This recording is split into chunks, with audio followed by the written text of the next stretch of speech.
But I think when everyone saw that, everyone just was like, oh, all right, this is like we could take a breather from all the stress and anxiety.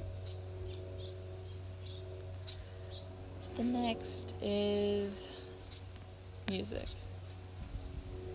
Yeah.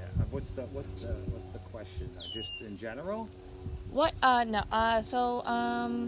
The first question is, what was music like in the 70s and 80s? 70s. I know more. Like I was more in tune on the 80s, but in the 70s it was more uh, the pop music. You had disco. You had like the mellow love songs, and then you had the rock music was more was really long, like long, intense songs, 5 minute long songs, like nothing like Not like 1 or 2 yeah, minutes. not Not nothing like like cut out and okay, here this is the way it's structured.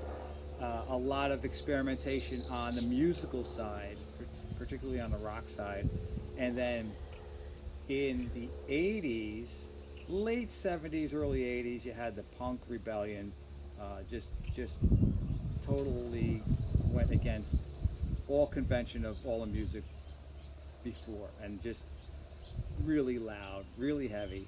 And then as you get into the 80s, that punk kind of got uh, transformed into more like a new wave thing. So you had guys that were coming out of their rebellious teen years and going into their 20s and kind of refining their sound. So it was more like a new wave thing. And that's when MTV first started. Everybody in like what about 84ish, everybody got their music from MTV. Everybody watched MTV. Who was gonna? They put millions of dollars into budgets for music videos. Oh wow. It was unbelievable. Because now you're watching like these mini movies. They're not just performances. They're making mini movies. And, oh, Michael Jackson was huge. Oh my gosh, they spent millions and millions of dollars on just a music video for him. Wow. Yeah, like Thriller. That was like that record was the all-time best-selling record for like 20 years. Yeah, so music got really exciting because you had all the influences. So you had new wave, then you had like glam rock, where the guys would get dressed up in makeup, big poofy hair, all like really unique outfits and costumes and things like that. And then you started getting rap, started getting mixed into there. And then you started getting heavy metal, which was really fast and loud. So you had all, in the 80s, you had all these different genres of music just like taking shape. Wow. But MTV was the catalyst for so many artists. They just put them over the top, because now you're watching what the music video is, and you're not just listening to it. Yeah. Yeah, it was. So they would do like I said, they do these mini movies, and just for the song. Like Yeah. 4 minutes of just a really, really intense And then plot. they would have a prequel, like before the song started. Then they'd have the performance, and then they'd do something segment out. Yeah, crazy, but it was so popular. It was really, everybody watched MTV, everybody. And then the record and the music industry worked off of that viewership on what style of music was getting produced, who was getting all the money to produce their records and things like that. Yeah, really, nothing like it now. Nothing like it now. Yeah, I don't think I could name any like company that could make all the music. Right. There's not like one outlet that now, because there's so much choice out there, which is also good, but imagine it if there was no Spotify and no iTunes and it was just YouTube. And you had to get your music through YouTube or the radio. That's it. Yeah, that's exactly what MTV was like. Wow. Yeah.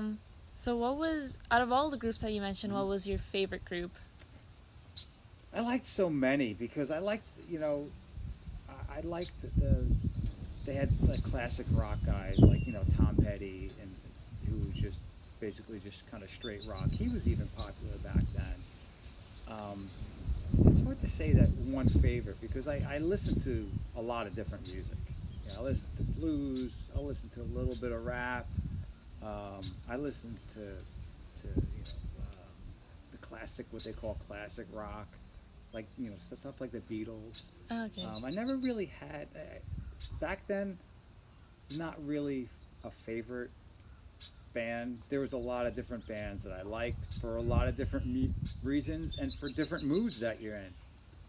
You want to be mellow, then you listen to one kind of music. You want to be a little more aggressive, you listen to another kind of music. Yeah, so nothing really. I don't know if I could say, oh yeah, that was my favorite band back then. The Rolling Stones were still popular. Tom Petty, like I said, Tom Petty. Yeah, there's just a lot of different groups that I like.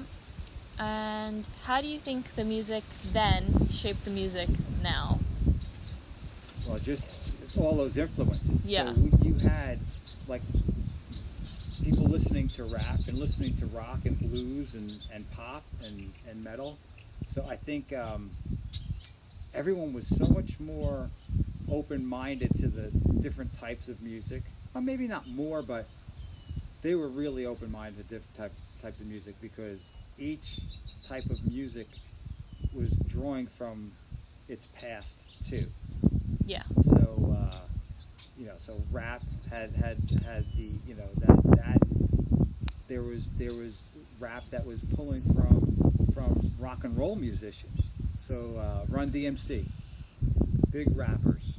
They brought in Aerosmith, and they were Aerosmith, who is classic rock. They were writing. The guys were on, playing.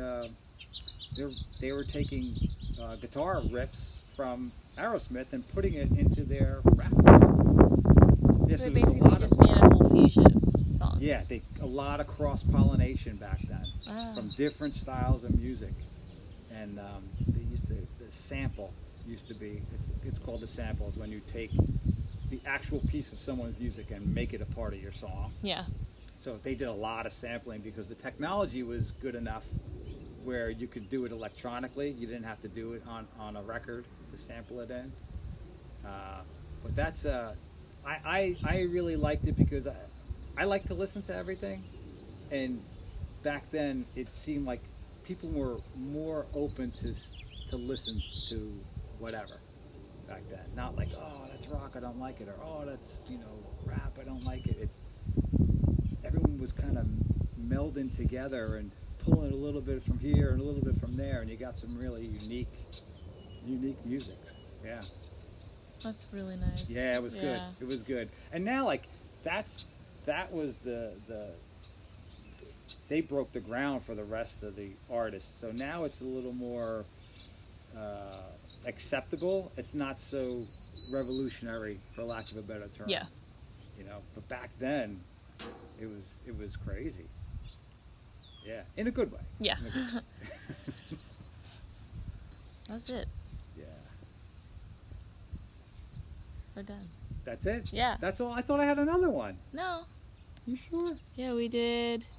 Oh, we did music with the last one. Okay. Yeah. Yeah, I didn't want to get into the whole. I didn't want to get too deep, only because too is the '80s. I was in high school. Yeah. Right, and I was just a dumb high school kid, and I was more into music, and it's not like it's not like these other things that happened in the '80s didn't affect me, but I was focused on more like pop culture, Right. The video games, like a 15-year-old kid does. Yeah.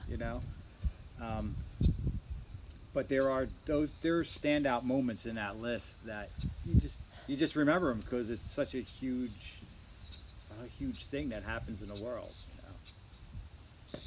Okay. And that's it. When is your thing due? When is this all? It's due on the 18th, so I have a couple days to write a lot of the things that I have to do. Yeah. So, but thank you for Oh, you're being welcome. the interviewer. and you should listen to some music from Yeah. the 80s. It's probably,